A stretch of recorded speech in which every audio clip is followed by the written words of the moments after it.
In this season at Level Up Stronger, we're speaking with women across the globe who have found careers in male-dominated trades industries. It's often hard for women to see themselves in these male-dominated careers, but there are a whole lot of kick-ass women who are not only working in trades, but thriving. So we explore how they got there, what it's like now, and get their advice on how to get started. In today's podcast, we meet Julia Weiser, a commercial electrician. As an apprentice today, it's tougher than ever, especially for girls in trades like Julia. A major electrical company recognized Julia's skill and passion, so they hired her, a woman in a male-dominated industry, and are providing on-the-job training and paying for her to go to school. Julia, like all women in trades, is super inspiring. Did you know that less than 3% of all electricians are women? So you can imagine that there are a lot of challenges and barriers to entering this career for any woman considering this type of field, and still more challenges to thrive. Julia sat down with me this week to discuss how she became an apprentice electrician and how we can bring more women to the trade.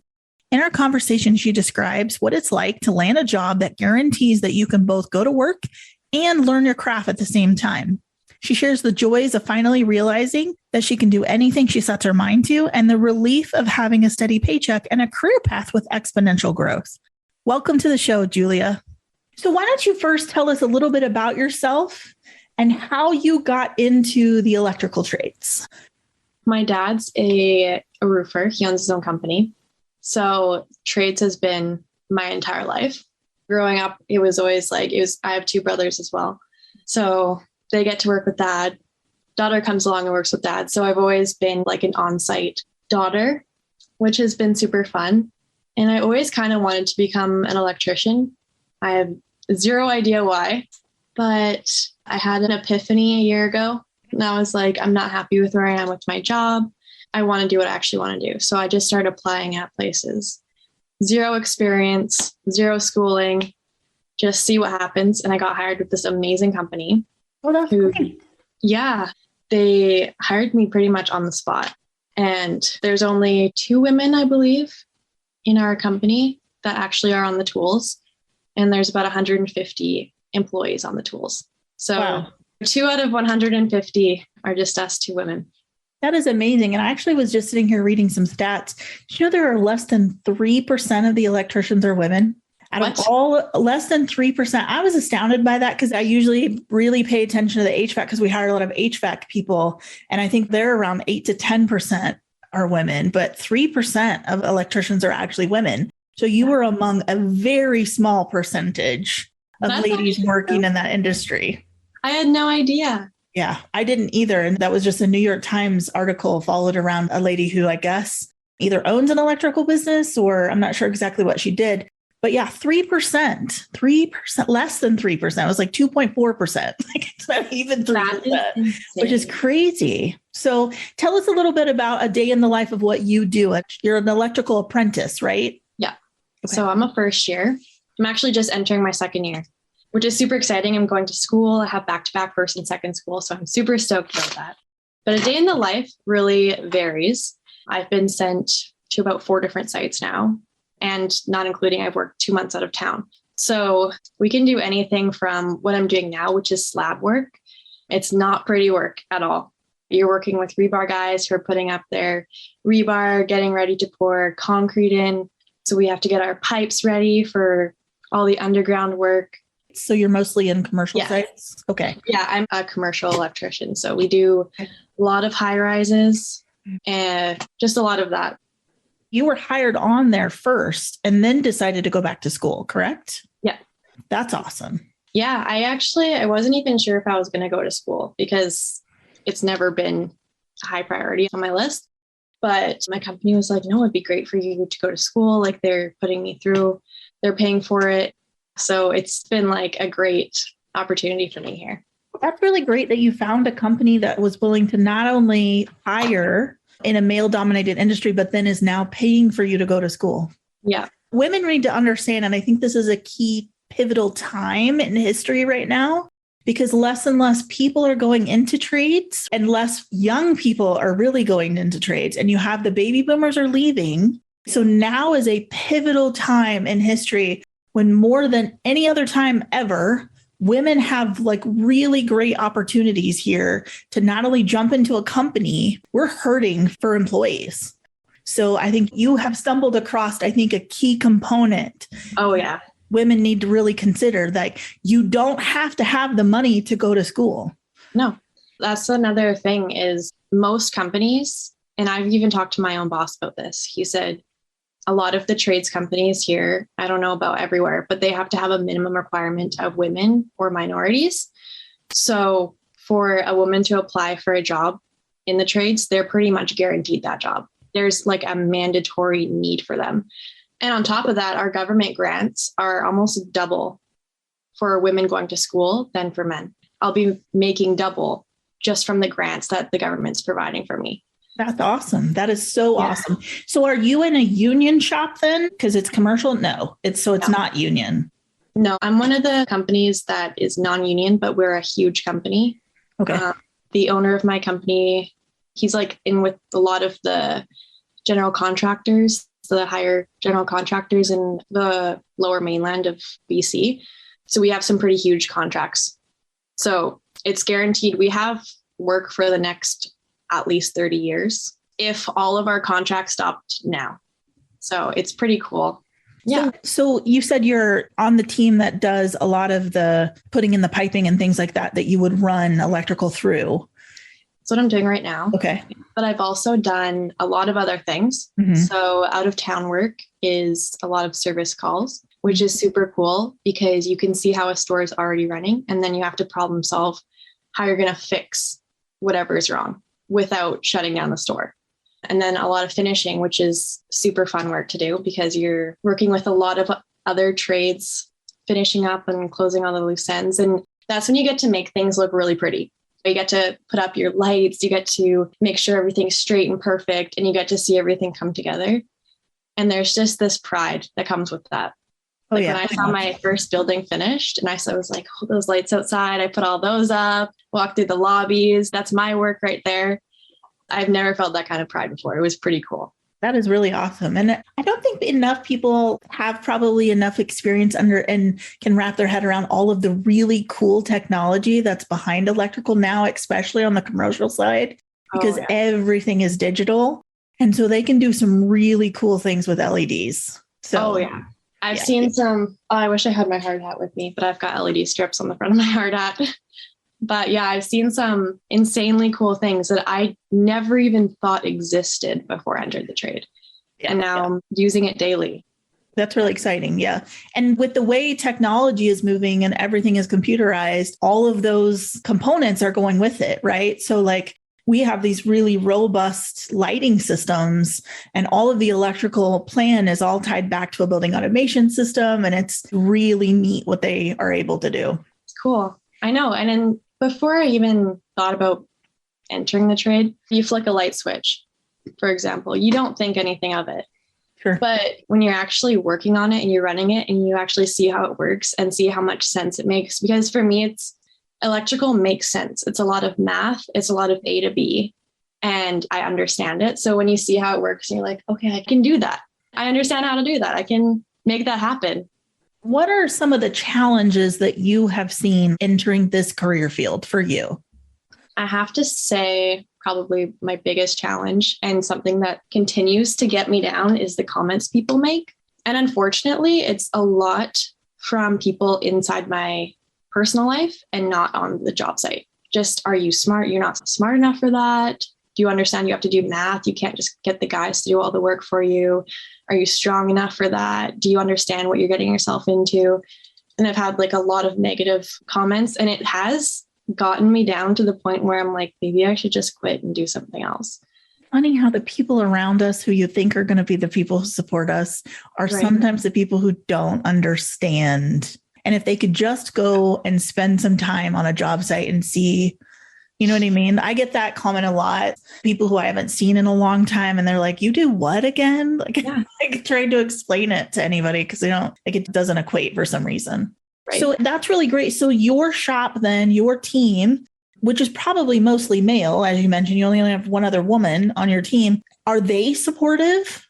Oh, they're amazing. Okay. I have worked with some of the most amazing people this past year.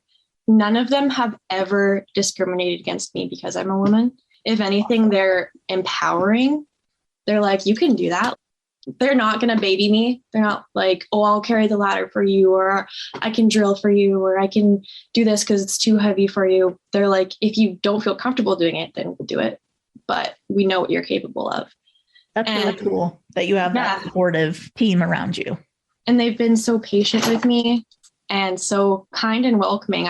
I was super surprised. And actually, every single crew I've worked with, because our company is so big, every time I got sent to a new site, it's a brand new crew. Never met these people before. And they act like brothers and dads. Anyone says anything to you, if anyone makes any comments, makes any moves on you, you come and tell us. And it's happened a few times, unfortunately, but they have gone to that and gotten the person kicked off site or XYZ, whatever is needed to happen and take place. But they are so defensive in it. I feel so safe with them. That's awesome, because that's really the exact opposite of what you hear, or I think the fear that a lot of women have in joining a career that is mostly male dominated. Oh, I'm going to be discriminated against. But you've seen it, and I certainly have, that's not always the case. I mean, yeah, sure, things happen occasionally, but I would say the vast majority of the time, the people that you're working with are good guys.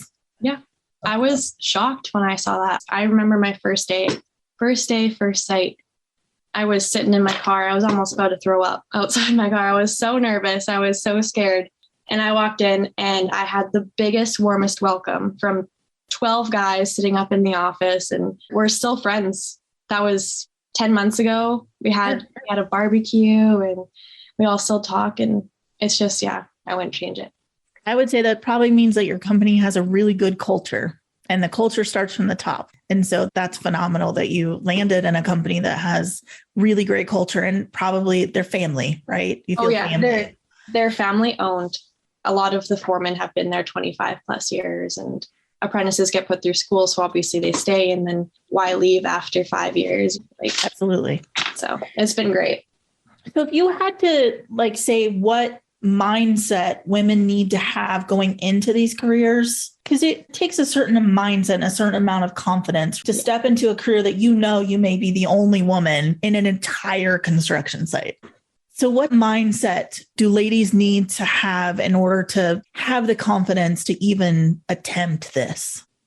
The mindset is huge. A lot of it is pushing your own boundaries. I feel like going outside of your comfort zone, taking everything you hear with a grain of salt. You kind of have to just work around whatever they say, because on a construction site, anything really goes. But yeah, just push your own boundaries. Obviously do it to your own comfort level. But I've noticed a lot of the time guys will be doing a task and they're just doing it mindlessly or whatever. And I'm looking at them and I'm doing the same thing. And I'm like, I can't do this.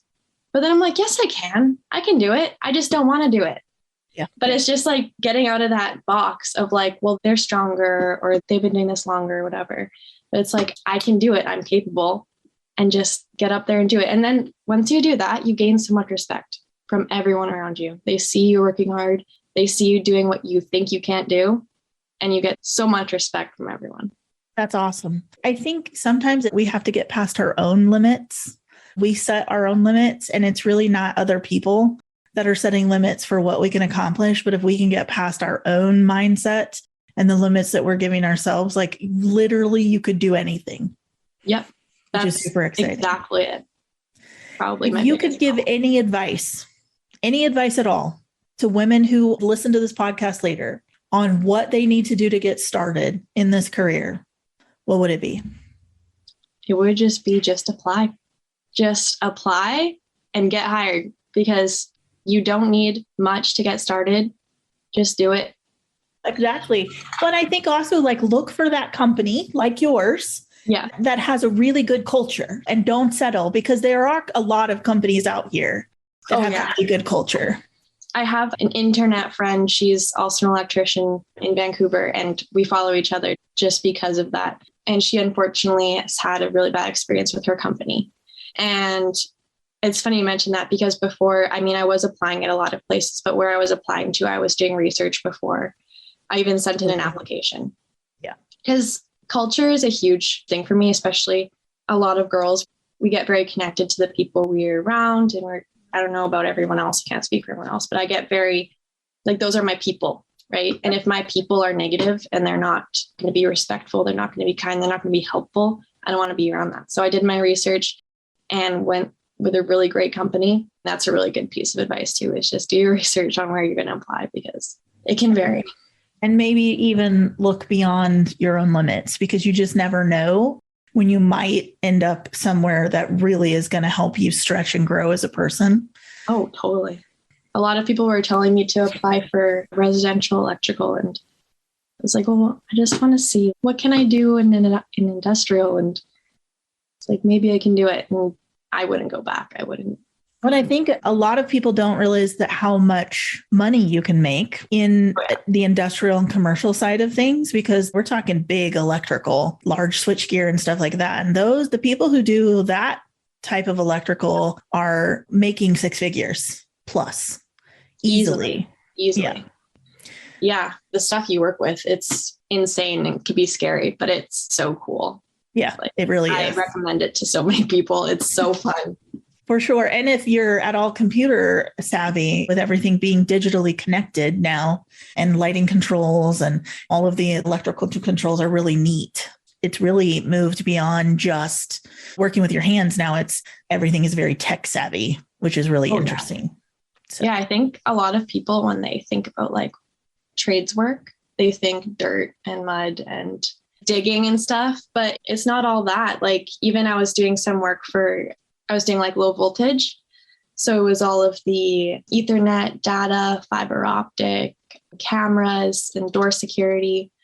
It's very clean work. You're working, it's after building's been finished, but it is super interesting and tedious. And I mean, even just on the electrical in the industry, there's so many different options you can do. Like you can do low voltage, do that kind of data stuff, or you can go into slab work like what I'm doing right now, that hands-on, hard, beat up everything kind of work and everything.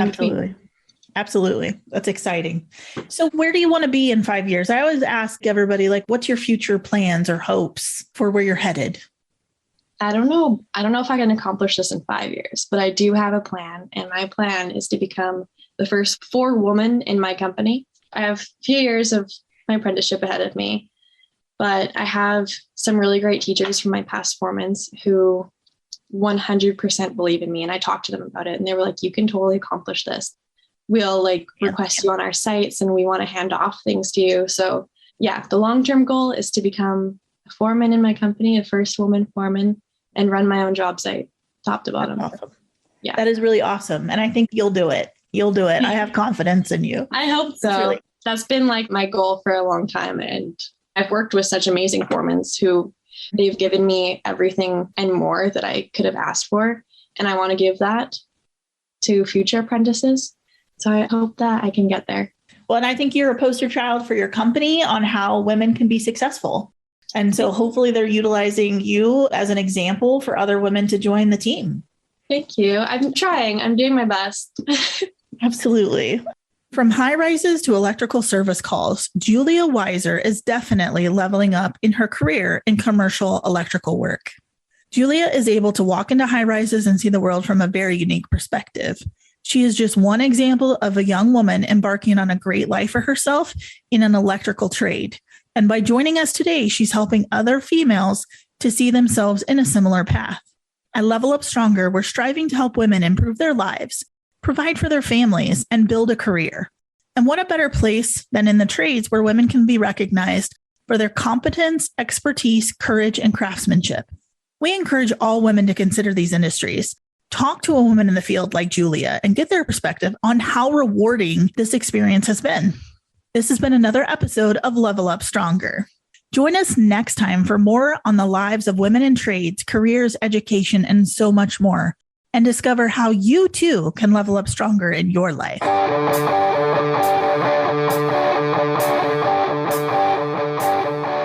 Thank you for joining us on Level Up Stronger.